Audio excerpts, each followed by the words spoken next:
What's up, everybody? Walt, Flower City Cards. Trying to get back into a routine here. Was at the office this morning. Technically still here. I should take a little break. Had to go get some coffee.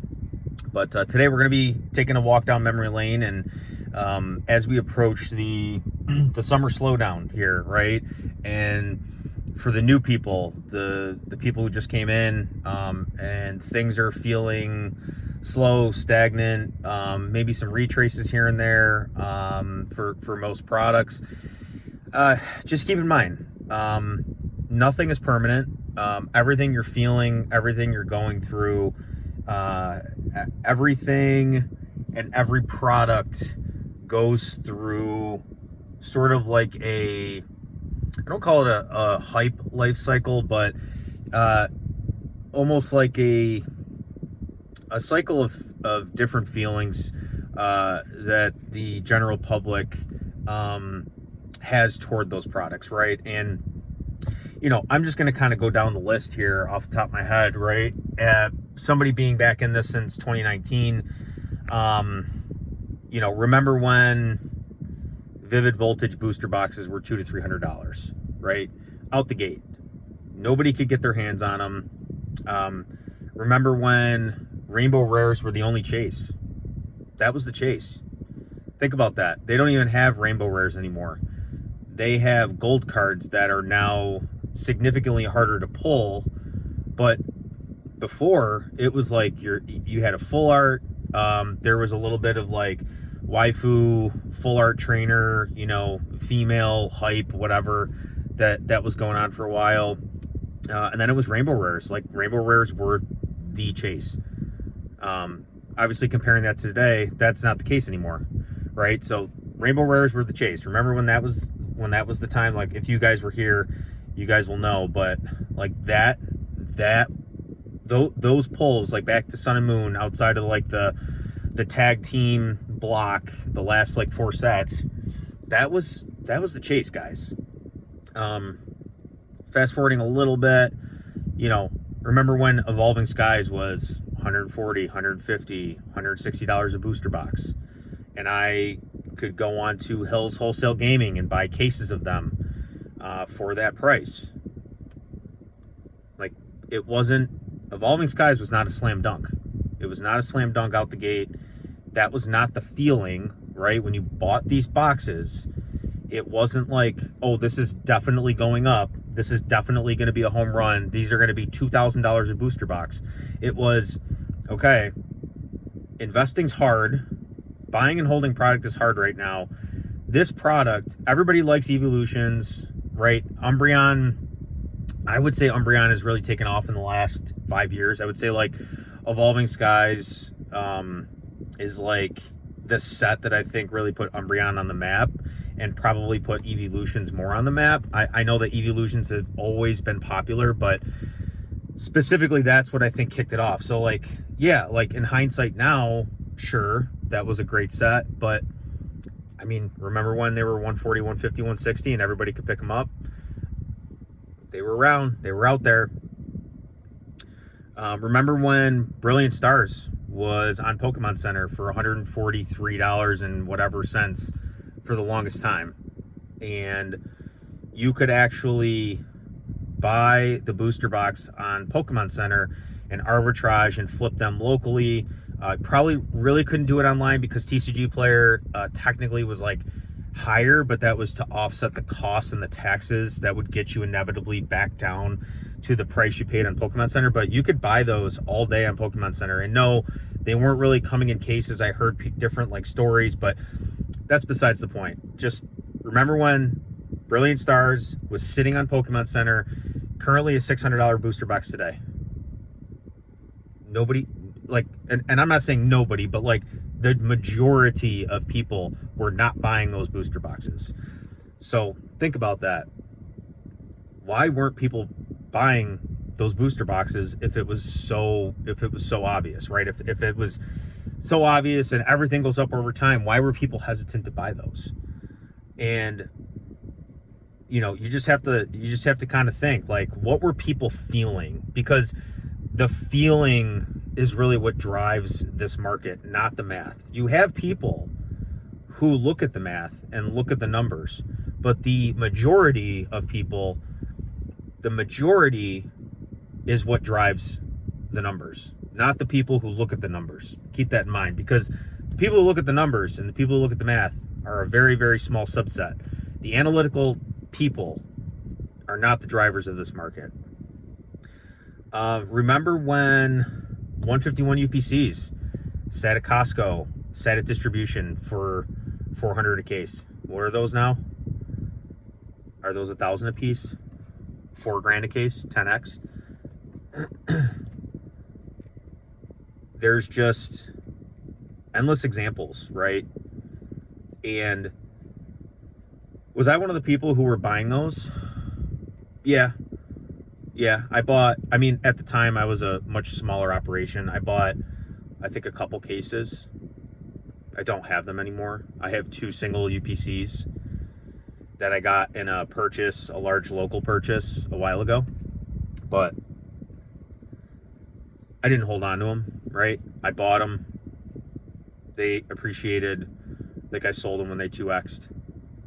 And I opened some because I enjoyed the set. That was one of the few sets I master setted. I think ever, really. But yeah, remember when those were sitting on Costco shelves for $100 a piece?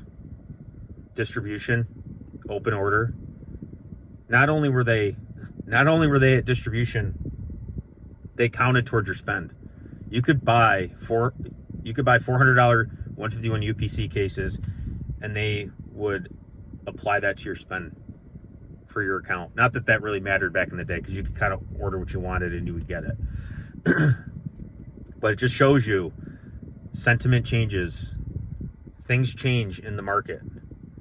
And for all the examples I'm using where things are going from bad to better, keep in mind, like Vivid Voltage, 200 to 300 out the gate, Rainbow Pikachu, thousands of dollars.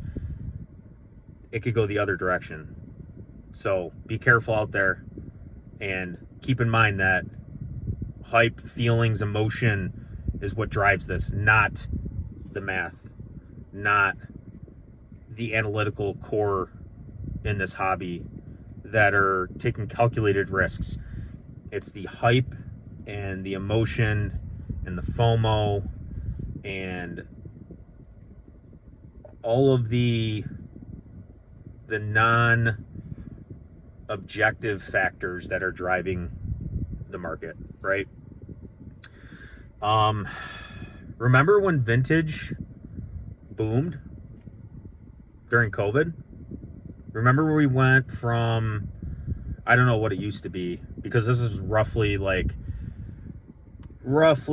only a year or two after I got back into the hobby, but base set booster boxes exploded up to, I think, where they were, or where they are like roughly right now. And I don't know the prices off the top of my head, but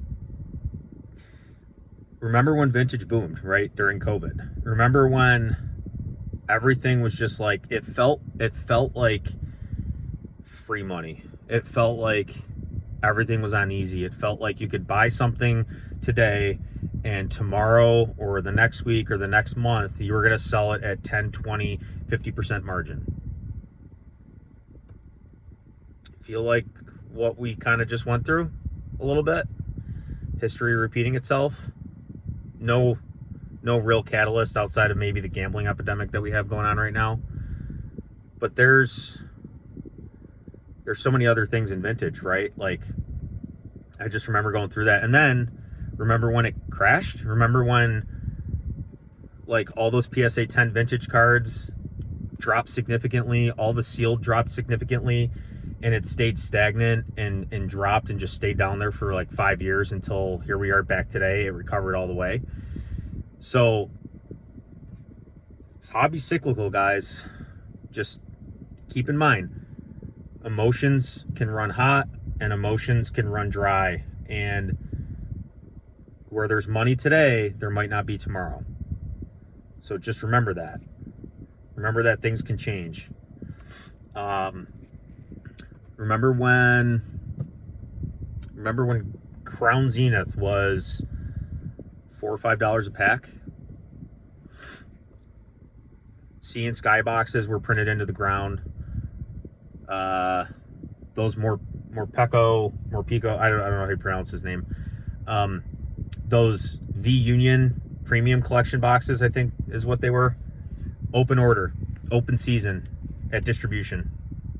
You could buy them endlessly. Nobody wanted them because they were easy to get. And here we are today, and those packs are $20 to $25 a piece. $20 to $25 a piece. That's a 5X in 2 years, year and a half. I remember because I have very little Crown Zenith because I was so focused on 151. But I did go out and I sourced back when it almost seemed too good to be true. I remember I had been looking at Crown Zenith for a while, and I was following the chart on TCG Player, and things had it was almost like supply was starting to dry up and the prices were bottomed out, and they bottomed out around like $4 to $4.50 a pack, and they were just starting to kind of come up. And it was at that point I was like, all right, I'm just going to buy like a booster box case equivalent. I bought 216 packs in TCG Player, $4.50, $4.70 a piece. Still have them today, right? It's like little things like that. You know, at the time, even though the prices were like just bottoming out and just starting to come up, it didn't feel good, right? Like I knew when I bought that product was going to be sitting on the shelf for years, and it has so far, and I have no intention of moving it, and it's not that big of a position either. But I'm just saying, you got to think about the sentiment and what people were feeling, right? Right now, if we bring this into today's terms, and nobody knows, like nobody has a crystal ball, nobody knows the answers. If they're saying they do, they're wrong, they're lying, they're just going off of something that they believe is giving them a competitive advantage. Nobody can predict the future. And truthfully today, like, I mean, if you look at like Shrouded Fable, everybody turned a blind eye to Shrouded Fable. And guess what? It has probably outperformed a lot of other things that are technically better sets. Like